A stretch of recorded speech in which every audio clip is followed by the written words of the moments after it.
This sounds like a dare until you understand what a baked potato really is.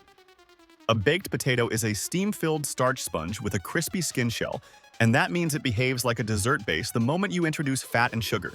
Tonight we're doing the butter pecan ice cream and chives experiment, and the science is going to decide if it becomes genius or soup. Start with the potato. You need the skin crisp and the inside fluffy. That crisp skin is your barrier, and the fluffy inside is your absorber.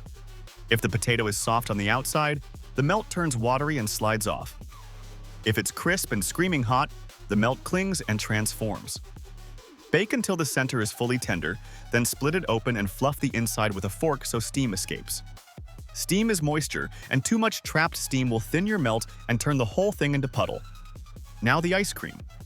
Butter pecan is perfect for this because it already contains what potatoes love: fat, sugar, and roasted nut flavor.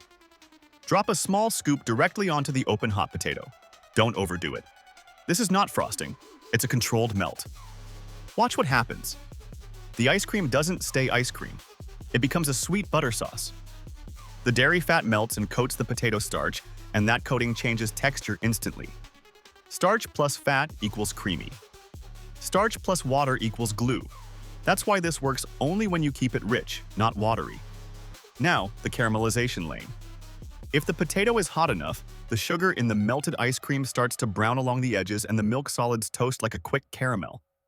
That's the same principle behind browned butter and dulce de leche. It's not sweet for sweet, it's toasted flavor. That toasted layer is what makes the bite feel like dessert instead of weird. Now add the chives. Chives are the shock absorber. They add a clean onion snap that cuts sweetness the same way salt cuts caramel.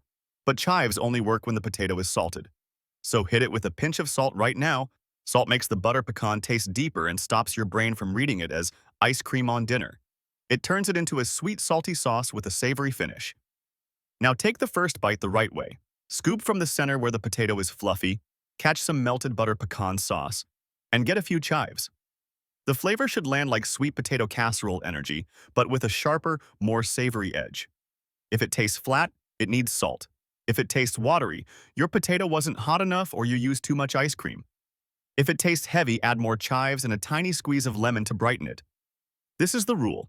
Fat makes potatoes creamy, sugar caramelizes into toast, and chives keep it from becoming dessert soup.